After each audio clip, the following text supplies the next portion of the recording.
Kerajaan Dalam Negeri wujudkan sistem baru kekang aktiviti pemerdagangan manusia.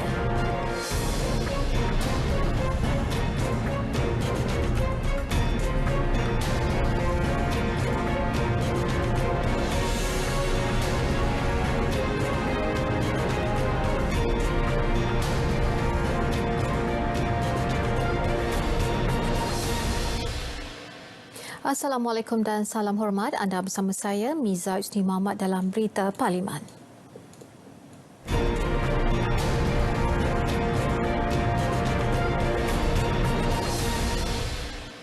Sidang Dewan Rakyat hari ini meluluskan rang undang-undang RUU Keuangan 2021 menerusi undi suara majoriti. Timbalan Speaker Dewan Rakyat Datuk Seri Azalina Othman Said mengumumkan kelulusan RUU itu yang telah dibahaskan oleh 15 ahli parlimen semalam dan disusuli dengan bacaan kali kedua dan ketiga hari ini. Turut diluluskan RUU Anti Pemerdagangan Orang dan Anti Penyeludupan Migran Kurungan Pindaan 2021, RUU Paten Kurungan Pindaan 2021 dan Akta Hak Cipta Kurungan Pindaan 2021. Dewan turut meluluskan RUU Petunjuk Geografi 2021. Terdahulu, Timbalan Menteri Satu Keuangan Datuk Muhammad Shahar Abdullah, Menteri Dalam Negeri Datuk Seri Hamzah Zainuddin dan Menteri Perdagangan Dalam Negeri dan Hal Ehwal Pengguna Datuk Seri Alexander Natalinggi dan timbalannya Datuk Rasul Wahid menggulung perbahasan RUU berkenaan. Rakyat yang bekerja di Singapura tidak perlu melantik ejen percukaian bagi mengisytiharkan pendapatan tahunan mereka yang dikenakan cukai bermula tahun hadapan. Timbalan Menteri Keuangan Satu Datuk Muhammad Shahar Abdullah sebaliknya berkata individu tersebut hanya perlu mengemukakan borang nyata melalui e-filing. Menurutnya, Lembaga Hasil Dalam Negeri LHDN akan terbabit dalam sesi libat urus memberi penerangan bersama rakyat Malaysia dalam masa terdekat. Sebab saya beritahu Yang Berhormat, perkara-perkara ini saya telah minta Lembaga Hasil Negeri untuk membuat engagement dan kita akan kemas kini maklumat-maklumat semasa. Dan ini perkara baru, sudah pasti akan ada kekeliruan. Itu sebabnya kita kena buat awal kerana pelaksanaannya berlaku pada tahun hadapan. Dia berkata demikian semasa menggolong rang Undang-Undang Keuangan 2021 di Dewan Rakyat. Datuk Muhammad Shahar menjelaskan rasional pekerja Malaysia di Singapura dikenakan cukai adalah bagi menyamaratakan layanan cukai. Ini kerana mereka turut mendapat manfaat segala kemudahan fasiliti yang disediakan oleh kerajaan dan untuk bersifat adil mereka dikenakan cukai. Rang Undang-Undang Anti Pemerdagangan Orang dan Anti Penyeludupan Migran Kurungan Pindaan 2021 bertujuan menjadi negara bebas daripada hamba abdi. Menteri Dalam Negeri Datuk Seri Hamzah Zainuddin menegaskan perkara itu perlu dilihat secara holistik dan tidak hanya tertumpu kepada peranan ejen pekerja asing tetapi siapa yang melantik ejen-ejen tersebut. Bila kita sebut dari segi supply and demand, kalau dah demandnya sampai sanggup bayar 20,000, itu menjadikan ejen-ejen begitu lemak naik daripada angka dahulu. Saya 15 tahun dahulu hanya 1,500, naik 5,000, 10,000 dan akhir-akhir ini saya difahamkan sehingga RM20,000. Ini menjadi satu masalah yang begitu besar dan saya dan juga pegawai-pegawai sedang memfikirkan bagaimana caranya untuk kita memastikan supaya ejen-ejen juga akan kita teliti dan kita tengok dari segi trail yang telah pun penerimaan wang yang dibayar kepada mereka melalui bank dan sebagainya. Itu juga akan kita pastikan untuk memastikan segala apa yang kita nak ini boleh kita tangani bersama. Jadi dalam pada itu, menjawab celahan Wakil Kuala Langat Datuk Seri Hamzah mahu rakyat membuat permohonan khidmat pekerja asing secara dalam talian tanpa perlu lagi menggunakan khidmat ejen. Rakyat Malaysia ataupun yang nak bawa pembantu rumah, bekerja rumah ini tanpa ejen tu boleh. Dan immigration lepas tu boleh sahkan mereka di sini.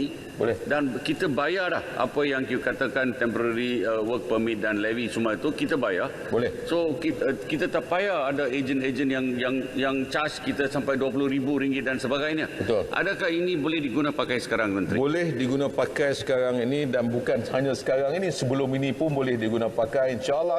And saya minta kalau boleh semua rakyat yang mendengar apa yang saya menjawab hari ini, kalau boleh tidak payah menggunakan ejen, kita boleh buat secara online dan insyaAllah ianya adalah perkara yang lebih baik.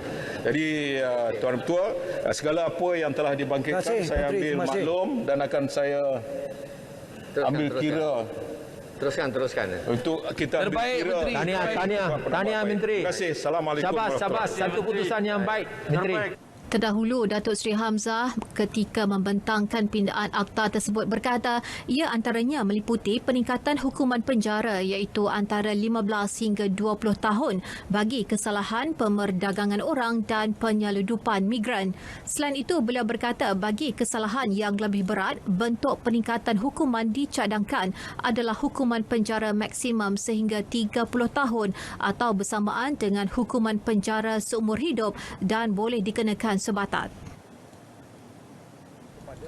Dalam pada itu, Kementerian Dalam Negeri akan mewujudkan sistem baharu dinamakan e-locker selaras dengan usaha mengekang aktiviti pemerdagangan manusia di negara ini. Datuk Seri Hamzah berkata sistem itu akan merangkumi data warga asing yang bekerja di negara ini, antaranya maklumat peribadi, lokasi keberadaan serta status pekerjaannya. Malah katanya menerusi e-locker, apa sahaja kesalahan yang dilakukan majikan boleh diambil tindakan sewajarnya dalam tempoh singkat. Sistem tersebut juga boleh diakses oleh negara-negara yang menyumbang tenaga kerja mereka ke negara ini. Rang Undang-Undang Anti Gangguan Seksual 2021 dibacakan kali pertama di Dewan Rakyat. RUU itu manifestasi penting untuk menunjukkan bahawa kesalahan gangguan seksual merupakan pelanggaran hak asasi manusia dan suatu bentuk keganasan berasaskan gender. Jelas Timbalan Menteri Pembangunan Wanita, Keluarga dan Masyarakat Datuk Siti Zailah Muhammad Yusof bagi tujuan penggubalan RUU itu, kementerian telah menubuhkan pasukan projek khas terdiri daripada agensi kerajaan, ahli akademik dan badan bukan kerajaan NGO yang mempunyai kepakaran, pengetahuan dan pengalaman berkenaan isu-isu yang berkaitan dengan gangguan seksual. RUU anti gangguan seksual ini juga untuk dapat meningkatkan kesedaran semua pihak mengenai gangguan seksual agar perkara ini tidak dinormalisasikan. RUU ini juga akan menyumbang ke arah mewujudan, iaitu pewujudan persekitaran yang selamat kepada masyarakat khususnya wanita. KPWKN menerusi sesi libat urus dengan pihak berkepentingan termasuk ahli-ahli parlimen, insya-Allah yang kita akan laksanakan bagi menyampaikan mesej yang jelas mengenai pembaharuan struktur melalui penggubalan RUU anti gangguan seksual ini akan menangani kelompangan perundangan dan menambah baik sistem keadilan yang sedia ada. Bercakap dalam sidang media, beliau memaklumkan 5 elemen penting diperkenalkan dalam RUU itu. Ia merangkumi definisi gangguan seksual, pemakaian undang-undang yang lebih meluas, penambahbaikan terhadap sistem perundangan sedia ada, mengguna pakai pembuktian secara imbangan kebarangkalian dan tebus rugi terhadap mangsa. Syarikat yang terlibat dengan sektor peladangan perlu menyediakan kemudahan pusat asuhan kanak-kanak kepada pekerja mereka. Pada perbahasan RUU Anti Pemerdagangan Orang dan Anti Penyeludupan Migran Kurungan Pindaan 2021, Wakil Padang Rengas Datuk Seri Muhammad Nazri Abdul Aziz mahu kerajaan serius berhubung perkara tersebut dan sebolehnya mewajibkan setiap syarikat menyediakan kemudahan tersebut.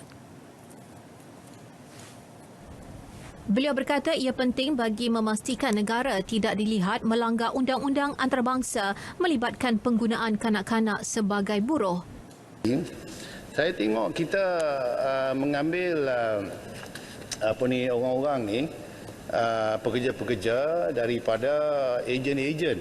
Inilah yang menyebabkan iaitu kita menjadi sasaran kepada mereka syarikat bahawa kita memperdagangkan manusia, migran. Jadi apa salahnya sekarang ni kalau betul-betul kita memerlukan pekerja daripada source country seperti Philippines ke Indonesia ke ataupun Bangladesh, kita deal with the government. Dalam pada itu, beliau mahu penguatkuasaan tindakan denda bukan hanya terikat pada syarikat terlibat, sebaliknya ketua pegawai eksekutifnya turut dikenakan hukuman. CEO tu mesti bertanggungjawab. Kalau sekalipun kita denda sampai 1 juta, dia punya untung dia billions. Ya, macam baru-baru ni lah, macam-macam buat sarung tangan, getah macam. Dia punya keuntungan billions. Kalau 1 juta, kalau dia gunakan pekerja-pekerja ni, tidak menyediakan tempat tidur semua, dia risau apa? Bayar 1 juta aja, ya. Tapi dia boleh exploit pekerja ni. I want the CEO to be responsible. Selagi CEO tu tidak diberikan orang kata accountability, maka dia relax sajalah. Okey, yang kena denda syarikat. Jadi syarikat bayar je 1 juta. What's the problem? Sementara itu, ahli Parlimen Jempol yang menyokong pindaan RUU terbabit membangkitkan beberapa persoalan yang perlu diberi perhatian oleh kementerian. Antaranya diketengahkan Datuk Salim Sharif ialah isu karena birokrasi yang menjadi antara penyumbang berlaku manipulasi dan eksploitasi terhadap pekerja asing. Beliau mencadangkan agar pengambilan pekerja asing dipermudah termasuk tanpa menggunakan khidmat ejen dan melibatkan tempoh masa yang singkat. Ekoran daripada permasalahan birokrasi yang tidak berpenghujungnya, maka lahirlah lebih banyak sindiket penyelundupan migran kerana terdapat permintaan yang tinggi dan ada pihak majikan warga asing itu sendiri. Soalan saya, bilakah kali terakhir syarat-syarat dan prosedur pengambilan pekerja asing serta permohonan kemasukan bagi tujuan pekerja asing oleh warga asing disemak oleh kementerian? Saya mengambil contoh ejen-ejen pembantu rumah, contohnya membawa masuk pekerja pembantu rumah secara social visit, datang ke Malaysia dan kita benarkan secara GP visa. Namun keadaan cas dia bawa satu orang pekerja pembantu rumah, nilai dia RM20,000. Ini lebih mahal daripada unta. Dalam pada itu, beliau berharap pindaan RUU kali ini dapat mengembalikan maruah negara yang terjejas teruk selepas diberikan penarafan tahap 3 oleh Jabatan Negara Amerika Syarikat terhadap isu pemerdagangan manusia. Kerajaan dicadang membenarkan pemilik paten berdaftar mencagarkan produk keluaran mereka di mana-mana institusi keuangan. Ahli Parlimen Rasa Cha Kechin berkata ini membolehkan pemilik paten mendapat tajaan atau dana untuk memajukan hasil ciptaan mereka. Menurutnya, selain itu ia dapat mengelakkan hanya orang tengah dan peniaga sahaja yang mendapat keuntungan berbanding pemilik sesuatu paten yang didaftarkan. Sebab banyak orang tengah terlibat diperdagangkan dan akhirnya orang tengah ataupun peniaga yang untung bukan pemegang paten tersebut. Jadi boleh tak dilakukan? Memang saya tahu ini mungkin luas sedikit daripada pindaan hari ini, tapi secara dasar saya mohon penjelasan daripada. Beliau berkata demikian semasa membahaskan rang undang-undang paten kurungan pindaan 2021 di Dewan Rakyat hari ini.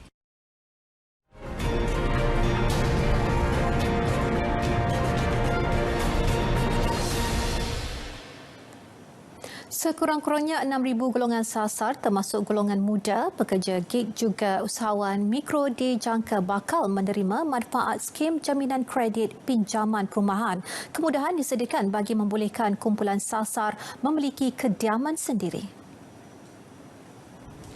Menteri Keuangan Tengku Datuk Seri Zafrul Tengku Abdul Aziz menjelaskan skim yang disediakan Syarikat Jaminan Kredit Perumahan SJKP sehingga RM2 bilion itu dijangka akan membantu meningkatkan prestasi pasaran hartanah tempatan. Menerusinya, golongan yang disasarkan boleh mengemukakan permohonan pembiayaan perumahan di mana-mana bank yang bekerjasama dengan SJKP. Setakat ini, 15 bank tempatan terlibat dalam pelaksanaan skim itu.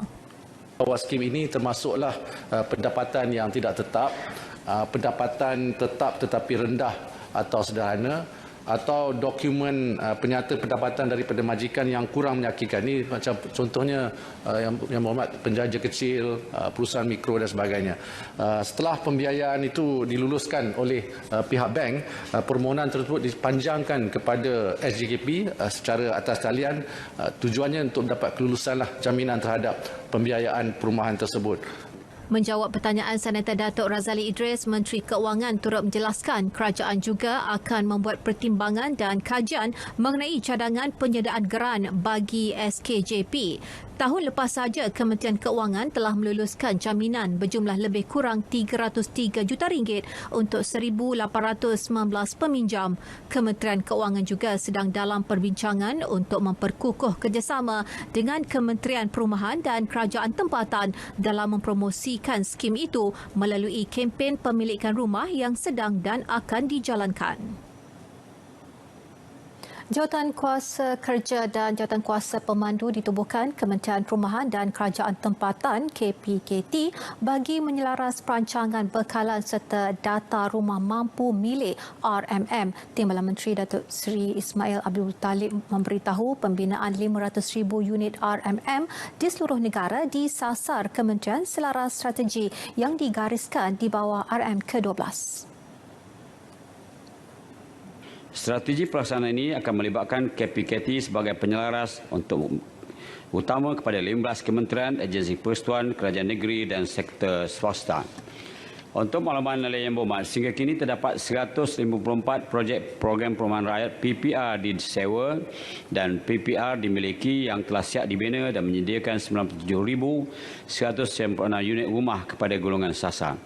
Pada masa sama, Kementerian komited untuk meneruskan program Rumah Mesra Rakyat RMR dan Kediaman SPNB di bawah Syarikat Perumahan Negara Berhad SPNB. Tambahnya, Perbadanan Prima Malaysia Prima pula mempunyai 61 projek yang terdiri daripada 49,401 unit rumah di seluruh negara. Sehingga 24 November lepas, 34 projek telah siap dibina dan 27 lagi projek sedang dalam pembinaan di seluruh negara.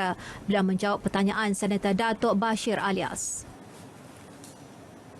Sekurang-kurangnya 50% diperuntukkan untuk pembangunan asas sepanjang tempoh RM ke-12 bagi 6 negeri kurang membangun iaitu Sabah, Sarawak, Kelantan, Terengganu, Kedah dan Perlis bagi merapatkan jurang pembangunan antara wilayah.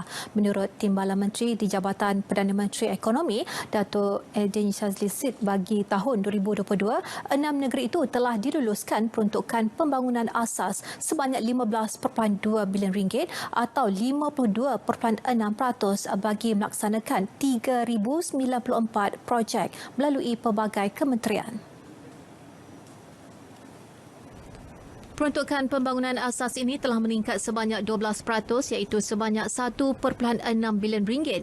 Sebanyak RM13.5 bilion diluluskan untuk melaksanakan 2,951 projek pada tahun ini. Antara projek pembangunan utama yang sedang dilaksanakan ialah projek Lebuh Raya Pen Borneo, projek Hospital Kemaman, projek Taman Industri Tok Bali Kelantan, projek Central Smile Road Pahang dan Kelantan, projek pembangunan Rubber City dan projek pembangunan infrastruktur Perlis Inland Port. Beliau menjawab pertanyaan Senator Datuk Johannes Abdul Aziz. Tambahnya, langkah bagi menggalakkan perancangan pembangunan wilayah yang terselaras dan bersepadu juga akan dilaksana melalui kerjasama yang lebih baik antara agensi pada peringkat kerajaan persekutuan dan kerajaan negeri termasuk dengan pihak berkuasa koridor. Pembangunan di 5 koridor ekonomi wilayah akan terus diberi perhatian dengan memberi fokus kepada usaha menarik pelaburan berkualiti yang seterusnya dapat mewujudkan peluang pekerjaan dan keusahawanan. Kementerian Pertanian dan Industri Makanan MAFI dengan kerjasama Agrobank sedang mewujudkan skim pelindungan takaful agromakanan bagi membantu komuniti agromakanan yang berdepan ketidaktentuan punca pendapatan akibat bencana alam. Skim pelindungan berlandaskan prinsip syariah itu menawarkan pakej pelindungan dengan caruman tahunan pada kadar rendah dan berpatutan. Pampasan sewajarnya turut disediakan kepada petani, penternak dan peladang termasuk dari golongan B40. Skim perlindungan takaful agromakadami akan dilaksanakan menerusi inisiatif swasta yang akan dipelopori oleh Agrobank serta perintis sebagai perintis dalam menawarkan skim perlindungan yang pertama dalam sektor pertanian di negara. Untuk makluman yang berhormat, Kementerian Kewangan telah bersetuju dengan pembangunan model perniagaan baharu Agrobank yang meliputi penawaran skim perlindungan agro takaful. Bagi memastikan kelancaran penawaran skim itu juga, Agrobank kini sedang menunggu keputusan lanjut daripada Bank Negara Malaysia dan Lembaga Perkhidmatan Kewangan Labuan untuk autoriti selanjutnya. Skim pelindungan takaful agromakanan dijangka dilancar pada suku pertama tahun depan bermula dengan fasa pertama melibatkan pesawah padi. Pada 2023, ia akan diperluas kepada subsektor perikanan, tanaman, peladangan dan industri makanan lain.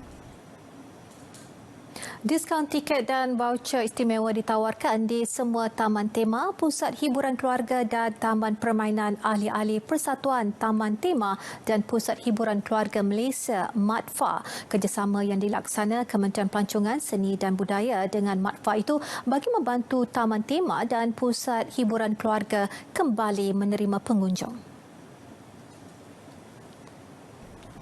Tawaran disalurkan melalui kempen pelancongan domestik Cuti-Cuti Malaysia melibatkan lebih 25 taman tema dan pusat hiburan keluarga di seluruh negara.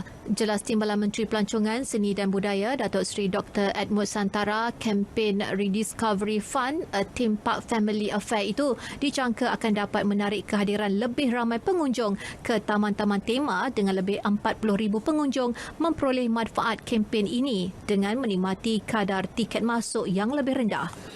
Seperti juga perniagaan yang lain, pengusaha Taman Terma turut menghadapi masalah yang sukar ketika negara bergelut dengan penularan COVID-19.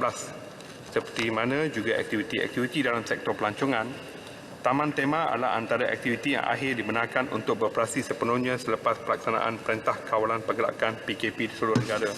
Mengenai usaha dan inisiatif kementerian, kerajaan melalui beberapa pakej rangsangan ekonomi telah melaksanakan pelbagai inisiatif untuk membantu kelangsungan hidup rakyat dan perniagaan di dalam negara. Antara insentif dan bantuan yang boleh dimanfaatkan oleh pengusaha Taman Terma adalah seperti berikut. A. Diskaun bil elektrik, diskaun sebanyak 10% yang diberikan khas kepada pengusaha hotel, pengendali Taman Tema, pusat konvensyen, pusat membeli belah dan juga pengusaha pelancongan yang diberikan melalui TNB. B. Penangguhan pembayaran ansuran cukai pendapatan bulanan oleh syarikat sehingga 31 Disember 2021 oleh LHDN ataupun MOF. C. Program subsidi upah. Menurut data MATFA, ketika ini terdapat 82 taman tema dan pusat hiburan keluarga yang sedang beroperasi di Malaysia. Beliau menjawab pertanyaan Ahli Parlimen Simpang Renggam Dr. Mazli Malik.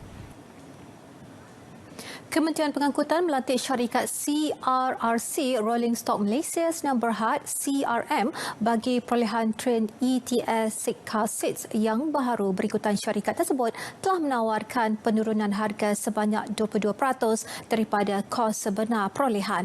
Penurunan harga itu memberi penjimatan kira-kira RM80 juta kepada kerajaan. Berdasarkan kepada skop dan kos yang ditetapkan, hanya 3 buah syarikat sahaja yang mengambil bahagian di dalam proses tender perolehan ini. Satu laporan penilaian tender perolehan telah dibentang kepada Lembaga Perolehan Kementerian Pengangkutan yang telah bersidang pada 23 Jun 2020. Namun, tiada petender yang lulus bagi kedua-dua penilaian kewangan dan teknikal di dalam perolehan ini. Sehubungan itu, satu semakan dan kajian pasaran telah dilaksanakan semula bagi meneliti keperluan sebenar. Terdapat 3 syarikat tempatan sahaja yang berdaftar dengan Kementerian Kewangan MOF melalui kod bidang perbuatan. Namun hanya 2 syarikat pembuatan tempatan sahaja yang aktif di dalam pembuatan dan pemasangan rolling stocks, termasuklah syarikat luar yang telah melabur dan membina plan mereka di Malaysia. Pada masa sama, Datuk Seri Dr. Wee turut memaklumkan kerajaan melalui unit perancang ekonomi pada 30 Oktober 2017 meluluskan perolehan Rolling Stocks ETS Gemas Johor Bahru dengan kos keseluruhan projek sebanyak RM587 juta bagi menyokong pelan perkhidmatan ETS secara keseluruhan dan selaras dengan penyiapan projek landasan berkembar elektrik Gemas Johor Bahru yang dijangka pada Jun 2023. Satu pelawaan tender dimuat naik ke laman sesawang Kementerian Pengangkutan pada 23 Januari 2020 dan satu taklimat tender diadakan pada 3 Februari 2020. 29 syarikat tempatan hadir semasa taklimat tender tersebut dan 17 syarikat membeli dokumen tender. Proses penilaian keuangan dan teknikal bermula antara 18 Mei 2020 dan berakhir 5 Jun 2020. Datuk Seri Dr. Wee menjawab pertanyaan Ahli Parlimen Seremban Anthony Loke. Anggaran awal kos rangkaian liputan 5G adalah berjumlah 11 bilion ringgit. Namun, Digital Nasional Berhad DNB kini menjangkakan 1.5 bilion ringgit lagi diperlukan bagi gentian telekomunikasi tambahan selama 10 tahun daripada Telekom Malaysia TM disebabkan infrastruktur gentian telekomunikasi dalam negara yang berada pada tahap lebih rendah daripada yang dijangkakan. Jelas Timbalan Menteri Keuangan 2 Yamani Hafiz Musa, kos keseluruhan bagi perkakasan dan infrastruktur rangkaian liputan 5G negara dianggarkan berjumlah 12.5 bilion ringgit. Anggaran awal kos rangkaian liputan 5G ini adalah berjumlah 11 bilion. Daripada jumlah tersebut, 4 bilion adalah bagi perkakasan rangkaian dan perkhidmatan diuruskan dengan izin managed services selama 10 tahun oleh Ericsson. Dan 6 bilion lagi adalah bagi kos infrastruktur rangkaian daripada pembekal lain, iaitu bagi menara, gantian telekomunikasi, tenaga elektrik dan kos-kos lain. Manakala 1 bilion lagi adalah bagi bayaran fee penguntukan radar dengan izin aparatus assignment kepada Suruhanjaya Komunikasi dan Multimedia Malaysia SKMMM. Selain Ericsson yang telah dilantik pembekal perkakasan rangkaian, para pembekal, kontraktor serta syarikat yang akan terlibat dalam pelaksanaan rangkaian 5G secara umumnya terdiri daripada pemilik tapak, pemilik gentian telekomunikasi serta pembekal tenaga elektrik. Bagi pelaksanaan di bawah fasa 1A pada tahun ini, pihak DNB sedang melaksanakan rundingan untuk melantik pembekal, kontraktor dan syarikat. Jawapan merujuk pertanyaan Wakil Kuala Langat Dato' Dr. Xavier Jayakumar.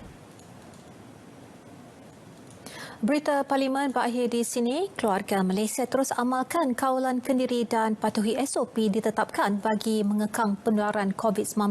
Dan yang sahih di berita RTM. Dengan itu, Assalamualaikum dan selamat malam.